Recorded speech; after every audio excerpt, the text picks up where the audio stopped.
Hi, welcome. I'm Mary and I hook books. I crochet things inspired by books. It has been a minute since I have put out a video. I had like a completely scrapped vlog, but things have just kind of been a little crazy. My air conditioner broke during second summer.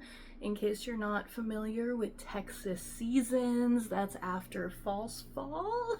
So it was 89 degrees inside my apartment. I had all the fans running. They fixed it, but it didn't get fixed, and it was a whole thing, and it was just too loud or too hot to film. So I am back and I have so many projects and so many books to talk about. So this may be chopped up a little bit if you see camera angles or my outfit change. Sorry, don't panic, continuity. Samantha Downing, I love, and I recently read He Started It. This is about a grandpa that when his grandkids were little, he took them on a cross-country road trip, and then things just got weird. Now he has passed away, and part of the stipulation for them to get their inheritance is that they have to recreate this road trip. So, loved this, by the way. My jaw was just hanging down the last little chunk of this book. Loved it, loved it. And what is a road trip without some fuzzy dice? Woodkin is about a man who has some relationship troubles, so he decides to hike the Pacific Crest Trail, or at least part of it. And this is what I want from most of the Appalachian horror that I read that I don't get. He gets into the forest, and it's not a spoiler, it's in the description, but he finds, something scary, and things just get freakier from there. For our scary mountain forest theme, I have a black wizard forest gnome guy. I cannot remember if I've talked about this already, but I finished the Half Heroes saga, and I liked the first book the best. It kind of had diminishing returns, but I do think that this was a satisfying conclusion to a trilogy. And our first character we meet is a hermit monk, so I made this cute little Buddhist monk. I am not usually a rom-com or a romance girl, but I am a zombie girl, so Zomromcom, I just had to pick it up. And this entire book, I mean, it did what it said on the tin. It's so rare when people say, oh, it's a rom-com, that it's actually funny. And this was. I was either giggling out of cuteness or being utterly scandalized by the spicy scenes, so know that going in.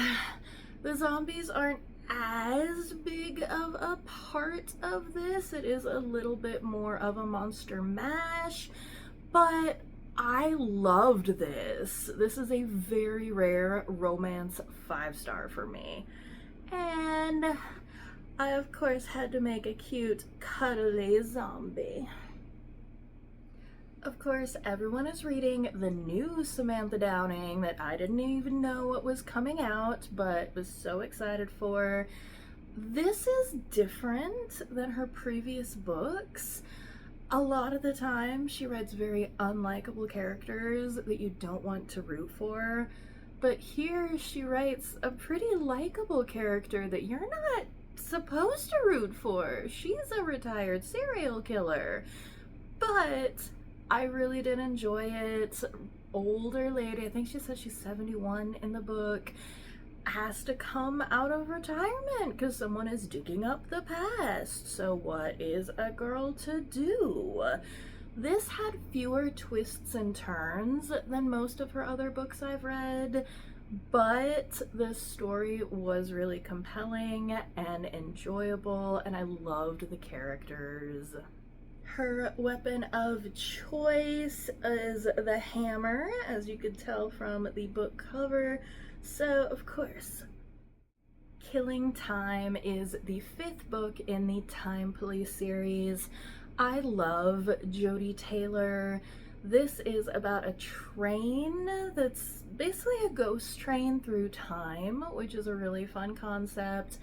I love the wackiness, but also the emotional gut punches that you get sometimes from her books. And it doesn't make a lot of sense. It's not that connected to the plot, but the characters are so fun. And Miss Mickey Micklejohn is trying to develop a new webbing that will harden so they can catch people without having to, you know, shoot them. So I made a mesh net bag. Murder by Mocha is another coffee house mystery. I think this is like the 11th. These are really fun palette cleanser type books. You can pick them up out of order, but there actually is quite a bit of character growth throughout the series. So if you do read from the beginning, I think you get a little bit more out of it, but you don't have to pick it up from the beginning. In this particular book, our Claire Coese, the owner of a coffee shop, goes to meet someone to pick up a antique espresso machine, and someone locks them in this store and sets it on fire. That's not very nice, but she gets out, she gets everybody else out, and then she gets involved in a fire department mystery, and it was just a whole lot of cozy mystery fun. I made a bag. I'll probably be giving this to my baristas because I don't tip throughout the year, but I usually give them a big gift around Christmas. So I'll fill this up with other little coffee themed Christmas treats for them. The Walking Dead Descent is after the fall of the governor, what happened to Woodbury. By the description on the back of the book, that's not really what I thought I was getting, but it did satisfy some intellectual curiosity. They are trying to make something good out of the mess that the governor left. So I don't know if you could read this on its own without knowing much about the Walking Dead universe. Maybe, but it was very interesting, and it had a very 3-act structure, and there was a lot going on that I actually really enjoyed. So not as good as the first 2 books, but much better than the next 2 books. And her name, the new leader, her name is Lily, so I crocheted a little water lily in her honor. Adrian Tchaikovsky, I either love or DNF, and Ogres is the 3rd in the Terrible Worlds series, I believe, and I almost DNF'd this, but I kept going and I'm really glad I did. It's a novella, it's super short, I don't want to say too much, but it is very much about class structure. And then there is a bit of a sci-fi twist, which I like, but I don't want to say much more because it would be kind of a spoiler. But the world has declined back into kind of a feudal state, and so we have a bunch of farmers who work for their ogre landlords. The Warehouse asks, what if Amazon were a company town, and all the dystopia that comes with that? And of course everything's on the cloud. But is it a good cloud or a bad cloud? I read the first 2 books in the Good Boys series about dog-like aliens who come to Earth looking for their lost tribe. and they find dogs and they're very confused. And then, of course, other aliens invade the Earth, and we have to team up with the humans and be awesome. The first book could be read as a standalone. It was so funny. I love Jeremy Robinson. None of his books are great literature, but they are so much fun. Just high action. This in particular has really fun, good characters that I enjoy, and a lot of humor. So if you want a popcorn read and you love your good boys, then yeah, I would definitely pick these up. So I made one spotted dog for The Lost Tribe, which is the first book. And the second book, I made a little chihuahua, and I kind of overstuffed him. He's a little chunky, but we can love a chunky chihuahua. Then they can't chase your ankles, right? Dennis E. Taylor wrote the Bobiverse series, which I love, so I picked up Roadkill, also by him.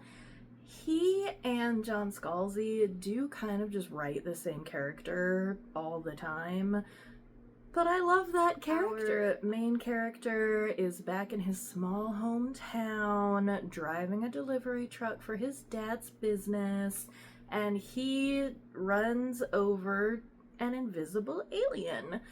So things go from there, and I made a little spaceship, and it fits perfectly in one of these little egg aliens from the last video. Nameless Things is about two friends who are trying to get over breakups, so they go camping, and they're in this valley when a meteorite strikes, closing them in. And they have to try to escape the valley, but the meteorite brought other problems with it. So I made a meteorite. A Good Day to Pie is the second in the Pies Before Guys series. This can be read as a standalone. It is mildly attached to the first, but you don't need to know what happened in the first book. This is actually what I wanted out of the Golden Spoon. The Golden Spoon kind of disappointed me, but this gave me what I wanted. So she inherited a gift from the women in her family. Her particular manifestation of this gift is she can bake emotions or events into pies, and the person that eats that pie will then get that emotion. And normally she does confidence and contentment, but every so often she has to make a murder pie.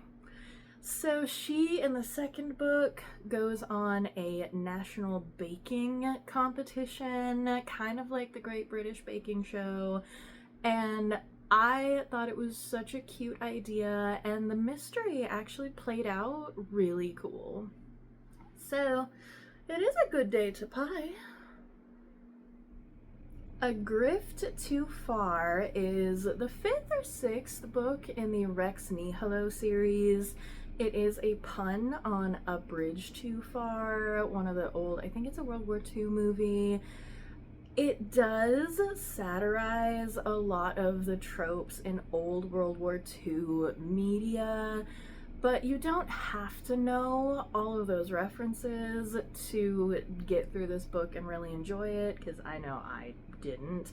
I could pick up a couple little things here and there, but Sasha, our robot, and Rex, our intergalactic con man, are trying to find an uncontacted planet so that, they can grift them. And they find one that has been contacted, but only via World War II movies. And so they have built an entire society around World War II movies. I love the humor in the Rex Nee Hello books. It's a great palette cleanse. And like I said, you don't have to know all of the references to get the humor necessarily. And it is a spoof of World War II, so I actually looked up some World War II patterns from Knit Your Bit, which was a campaign to knit or crochet for the soldiers back in World War II. So I actually did this with Tunisian crochet, not knit, but I think I knit my bit. The Gathering by CJ Tudor. I didn't know anything about this book. I just have loved CJ Tudor, and until I looked at the back of the book, I didn't realize they call her the female Stephen King. I didn't realize CJ Tudor was a woman, but I am loving it. I also did not realize that this was a vampire book, even though it is on the back of the book. I picked it up just because I've loved pretty much everything from CJ Tudor so far. This is a world where we know vampires exist and they're ostracized to live in colonies outside the bounds of regular society, but we know about them. And kind of like True Blood, they drink animal blood. They're not supposed to attack humans, but they are still a stereotyped and marginalized community. There's a murder in Dead Heart, Alaska, and our vampire anthropologist, scientist, investigator is called up to see if it was from the colony. And I love Alaska. Gave very 30 Days of Night vibes and a little bit of like True Blood vibes, a little bit of like X-Files almost, like she's kind of a Dana Scully. And the mystery unfolded in a very captivating way. I liked the characters, the setting. Overall, so good. Loved it. And I made a bloody snowflake bag in honor of our Alaskan vampires. A House with Good Bones is a T. Kingfisher, and very similar to Adrian Tchaikovsky, I either give her books really high ratings or I DNF them. I loved this one. This one, it's about a woman who goes back to her kind of sort of hoarder mom's house, and some weird stuff was always there, but now as an adult she's like, weird. Like, there's vultures that just live with the lady next door, and there's some dark magic type vibes going on. I don't want to say too much, but I really did enjoy it. It was gripping and a little scary. So, loved it, and I've got some good bones too. Siberiad, I think I finally pronounced that correctly, is from Stanislaw Lem. The only other book I had read by him was Solaris, and that is a very contemplative, slow, reflective first contact. This was like Futurama. I actually looked it up because I kind of wanted to watch Futurama, because if you do not know, Fry, my baby, is named after Fry from Futurama because he has orange hair and he's not very smart. But he doesn't have to be because he's cute. So, this is crazy. I had to read it in small chunks over a very long period of time because they are fun, absurdist, yet very smart short stories. And major props to the translator, because comedy does not often translate well, but this was very well done. And because it has Futurama vibes, I got a brain sucker from Futurama. The House Next Door from Darcy Coates is a fairly short haunted house book. I don't know if it did anything really revolutionary, but it was a nice exploration of new female friendship, while there's also ghosts and really creepy dolls.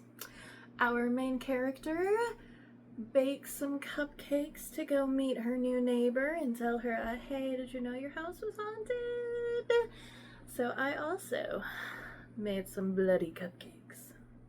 Snowglobe is a Korean translated duology, and in this post-climate change world, the world has frozen over, day after tomorrow style, but it didn't thaw at the end. But there's one place that is still warm and beautiful and idyllic, and that is the city of Snowglobe. The catch is, in Snowglobe, you're all TV stars. It's all reality TV all the time, and your shows are broadcast to the people out in the snowy world. So this is the second in the series, very creatively named Snowglobe 2. And we get a lot more into this world. In the beginning, I thought it was going to be just kind of a murder mystery, and there was just so much more going on. I really, really enjoyed this series. So it's just a duology. The wrap-up was a little quick, but they did acknowledge that it would be fairly difficult to rebuild a society. Anyway, great dystopia. I think technically you could call it YA dystopia, but it was just so well done. And for Snowglobe, of course, I had to start making some snowflakes. The Haunted Forest Tour starts out so intense. This forest literally flies out of the ground and does not care about anything that gets in its way, including people. Strong, scary start to the book. And then it just stops, and there's monsters and ghosts and pits of souls or something, and then people are like, hey, capitalism, so let's get a bus and do tours through this unknown haunted forest. And things just get bigger and wilder and crazier from there. So there are monsters, and I had to make the most famous monster of all, Frankie, in this little drawstring bag. Several People Are Typing is such a short novella, but it is so impactful. It does so much with the short time it has. It is told through Slack messages, and in case you don't know, because I didn't until I started working someplace that used Slack, Slack is like a group messaging app, and someone literally gets sucked into the app, and he's like, hey guys, help? But people just think he's working from home, and he's like, oh, you're such a joker, ah ha ha ha. And things just go weird places from there. The company is working on a dog food campaign that something went horribly wrong. There's people trapped in snowstorms, maybe? It goes a lot of places. But in the end, it actually was really sweet, and I loved it so much. So for that dog food campaign, I made a little paw logo. Constance Verity Destroys the Universe is the third in the Constance Verity series. I believe this is the final book. And Constance, I love her. She's an older, she's not old, she's like 35, I think, in the first book. But, you know, she's not a teenager, so that's always nice to see in a book. And she has friendships and a relationship she's trying to maintain, while also being Earth's caretaker and randomly having to fight aliens and zombies and wizards and evil scientists and try to be on time for dinner. And suddenly everyone has heard this prophecy that she's going to destroy the universe, so even her former allies are trying to kill her. And I do love this series. The humor is adorable. The plot, the mystery, it's so fast in the way that it unfolds. It's really an enjoyable ride. And I love positive female friendships and a nice, good, supportive significant other and an ex-significant other even. And of course, like all great adventures, Constance has to be the golden key. The Devil Wears Scrubs was a big surprise for me because I like Freida McFadden. I know, controversial. She's a best-selling author for a reason, though. I like most of her stuff. I have DNF'd one, but most of her books are just fun. They're popcorn murder mysteries. Sometimes she actually has, like, a really good, like, not just schlocky fun, like a really well-written book. This was not that, but everything I've read from her has been a mystery thriller. So when I picked up The Devil Wears Scrubs, I did not know what I was getting into. I think this is a semi-autobiographical book because I heard from the internet, so it must be true, that she's also a doctor. And this is about a woman doing her internal medicine residency at a hospital and like the pitfalls of that. And it's a little bit of a romance, like it's very Grey's Anatomy vibes, which I did not know I was getting into, but I am not mad. And for our hospital visit, I made a little rainbow first aid kit holder. How to Survive Camping: The Man with No Shadow is a cozy horror. A woman inherits a campground from her family, and even as a child she knew weird stuff was going on, but she wasn't the one in charge, and she thought, maybe I can go to college and get away from now. This is her family's destiny, or her family's land, her family legacy. So she ends up going back when her parents die and taking care of this campground and trying to protect the town around her from things from this old land getting out. The strength, I think, really is the characters and the monsters. And there is a woman called the Woman with Too Many Eyes. So I made an eye blanket. Isaac Steele and the Best Idea in the Universe is the second in the Isaac Steele series, and it's a space mystery noir with a very interesting combination of sci-fi and old mystery tropes. Like, of course we have to have aliens and tentacles, but we also have a detective that, you know, he's got a good heart deep down, but he's kind of grisly and an alcoholic, and it's a very interesting combination.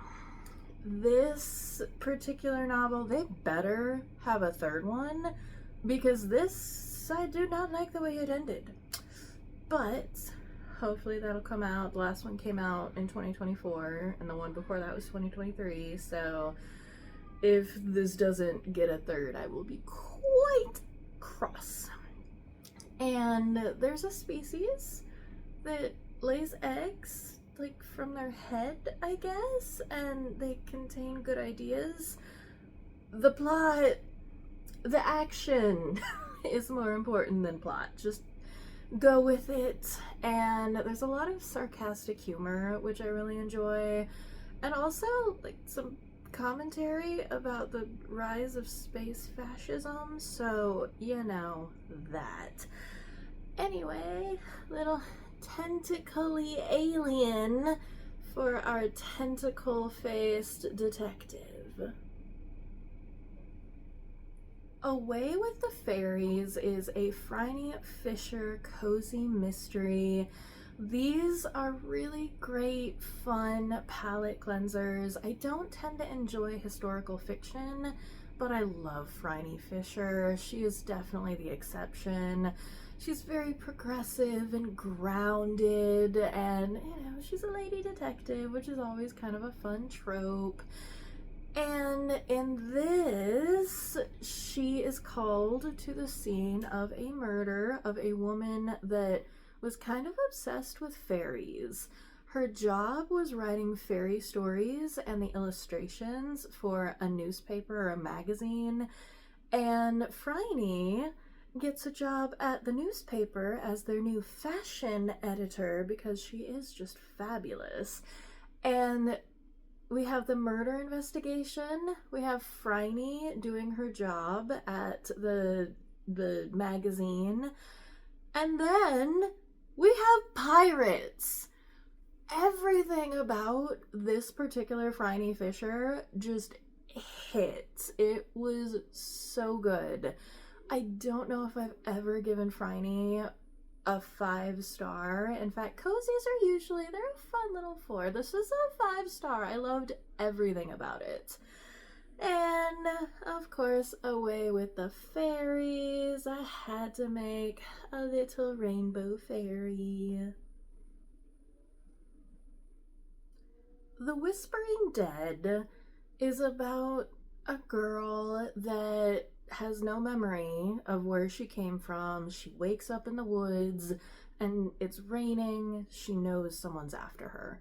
So she runs to the nearest building she can find, which is a church caretaker's cabin.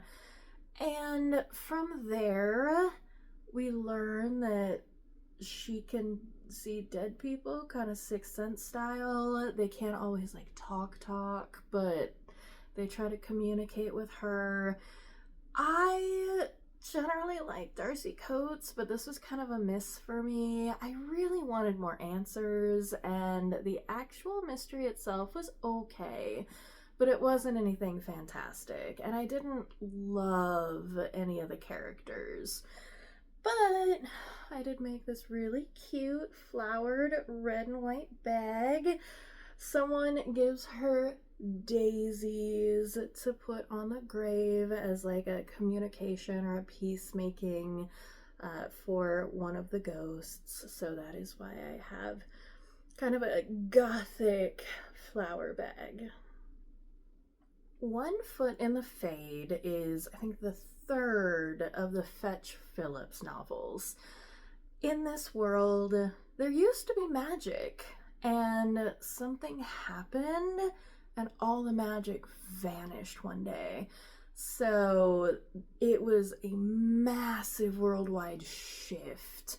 So people used to be able to heat up their food with magic, and now they need a microwave.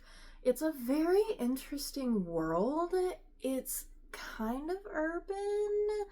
Like there's cars and microwaves and stuff like that, but there's also ogres and all sorts of other magical creatures that are dealing now with the effects of magic being completely randomly stripped from the world. This is another detective noir, and those don't always work for me, but this does. I don't know why. Maybe it's the world building, maybe it's the arthurial voice, but I like this series. In this book, something happens And there are angels in this world, but of course, like, they lost their magic like everybody else. So they're basically just priests, monks now. But one falls from the sky and he had his wings back. But then, he went splat. So they're trying to figure out, like, is magic coming back? Like, what's going on? I almost was not quite pleased because I am not a fan of the road trip adventure. But that wasn't that big of a part of the book. I liked the characters, I liked their machinations and relationships with each other, and I like maybe where the series is going, and I was kind of devastated with one of the character demises. So, I mean, I guess that's a good sign, that's good writing. And for the angel that fell from the sky, I made a little Christmas topper angel. Beyond Horizons is a short story collection. I was a little bit hesitant because the first story is about royalty, and I'm so over royalty or like the super rich. I cannot. But every story in this collection subverted typical sci-fi tropes in a very interesting way that I really enjoyed. And of course, I have to make an alien hat for my sci-fi alien story collection. Thank you for hanging out with me, for catching up a little bit. I am going to try to be more regular with posting. I really do enjoy this. It gives me a nice, fun, creative outlet. But, life gets in the way. I will try to not let life get in the way of things that I enjoy, and I would give that advice to you too. Find something that brings you contentment and happiness. Take care of yourself. Go take a bath. Eat your vegetables. Drink your water. Go for a walk outside. And as always, keep your shoulders back, your head up, and breathe.